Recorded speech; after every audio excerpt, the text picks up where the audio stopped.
everyone. Today we're going to talk about the Desire website. So I'd like you all to take a look at desireusa.org. That is DSIREUSA.org. And that stands for the Database of State Incentives for Renewables and Energy Efficiency.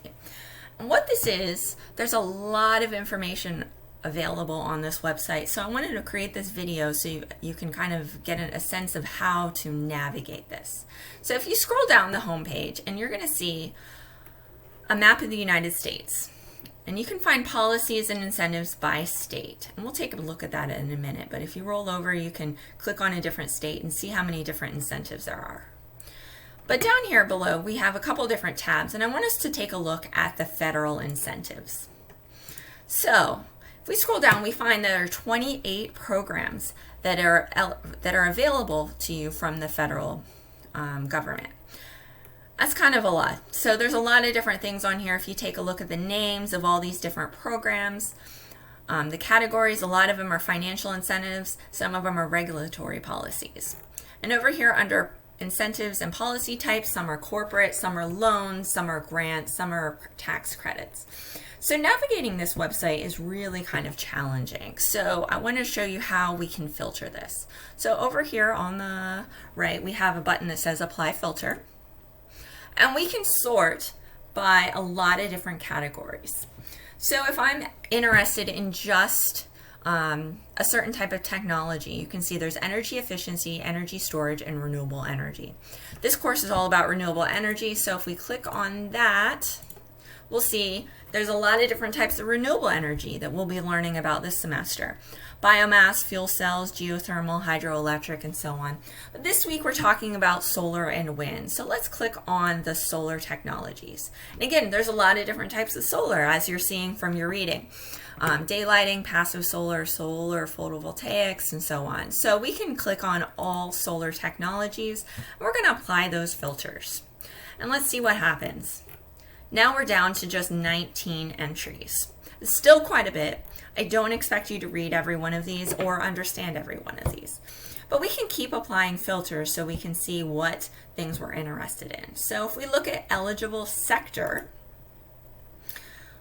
we can sort by non-residential or residential. So non-residential, we have businesses and public sector. Or residential, we can have all residential, but also multifamily, low income, senior citizens, and so on. So if we have all residential, we can apply these filters. So now we're down to 8. So let's take a look at one of these. So let's start with the Fannie Mae Green Financing Loan Program. That's the first one. So this is a loan program. And this, if we look through here, we see it's a financial incentive from the feds. It is a loan program. We can click on that if we want more information, but we're just trying to get a summary here. So the eligible efficiency technologies include clothes washers, dishwashers, humidifiers. Well, that's kind of weird. We wanted photovoltaics. So let's scroll down a little bit here. So this is only for multifamily properties. Single-family homeowners are not eligible for this program. So this is a financing, a mortgage financing for apartment buildings and cooperatives with 5 or more units to finance energy and water efficiency improvements. So to be eligible for this, we need to reduce the renters' energy use and water use. So that may not be something of interest right now, unless you have a very specific, you have an apartment building. So again, we could have sorted just by residential homes. But this second one, this is the big one that we want to talk about, the Residential Renewable Energy Tax Credit. Let's click on that. This is a personal tax credit. So what does that mean? So it is eligible for these technologies: solar water heat, solar photovoltaics, geothermal, wind, fuel cells. And the incentive amount is 26%. 26% of what? What does that mean? So let's scroll down here a little bit more. So this is a tax credit.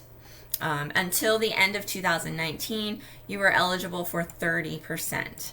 In 2020, we are now at 26%, and in 2021, it will be 22%. What does this mean? This is a tax credit. This is a federal tax credit that all residential homeowners are eligible for if they install any of these renewable energy systems. So solar electric, solar water heating, fuel cell, so small wind, geothermal heat pumps. So what this means is after you pay the final bill, when you do your taxes in the following year, you can deduct 26% of that system off your taxes. So you're not going to get a discount when you initially get it, when you initially sign up for the program, but you will get it the following year as a tax credit. So this could be quite a bit of money.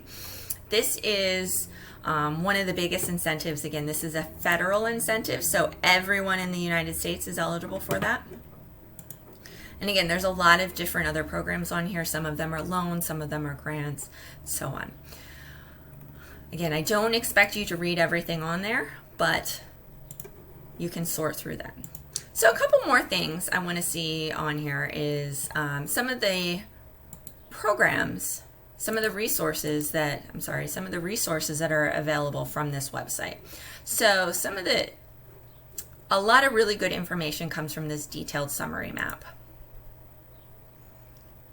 So again, we found that from desire.usa.org/resources detail summary maps.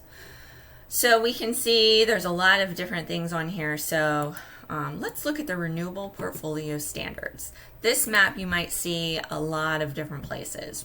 So the renewable portfolio standards for each state are summarized on this map. So you can see there's a lot of different numbers on here, and you can spend a lot of time taking a look at this map. And we see each state has different targets, a different RPS standard, renewable portfolio standard.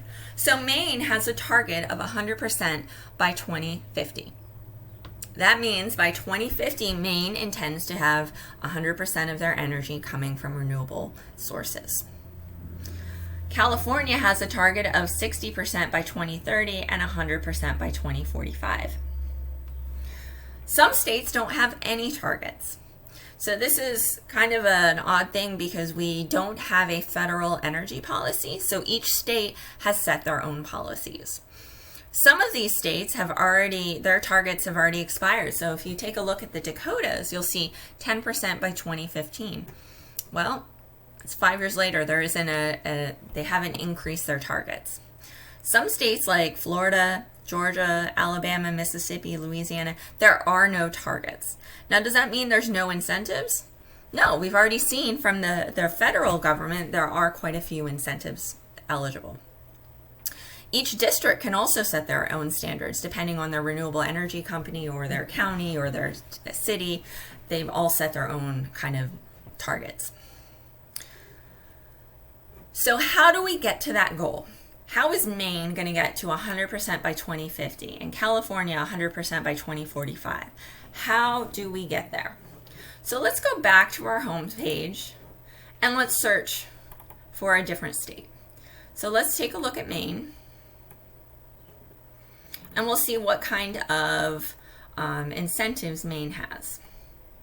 You can also search by zip code if you're interested in just your property, your home, wherever you live, you can search by your zip code.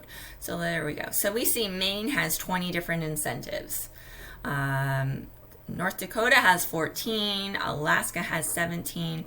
Again, we're going to take a look at each state, or your state. You want to take a look at your state wherever you're doing your program. So what do we have here? Maine has 48 different incentives. So we don't want to go through all of them. Some of them are federal. So look, if you look under state territory, we'll see the Renewable Energy Production Tax Credit, the PTC. Again, we can apply a filter. We've already sorted by state, but now we can again sort by, we're just looking at solar PV. And let's sort by residential. Let's just put regular residential.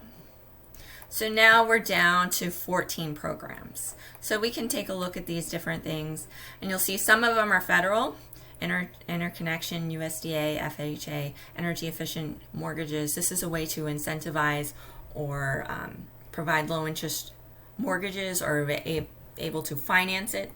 But we also have the Maine Green Power Agreement. So you can look through here.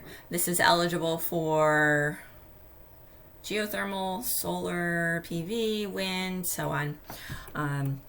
Where did this come from? There's a little background on here. But essentially this is saying that if I put solar on my house, I can sell it and get an incentive from Maine. And that is how Maine is able to incentivize getting more, to reach that 100% target, is they're incentivizing customers, commercial, residential, multifamily residential, all of those different sectors to go renewable. Rather than having to build more, they can incentivize just commercial, investor owned, residential, and so on to go solar or go geothermal or any of these renewable energy sectors. So this is the Desire website. There is a lot of information on there.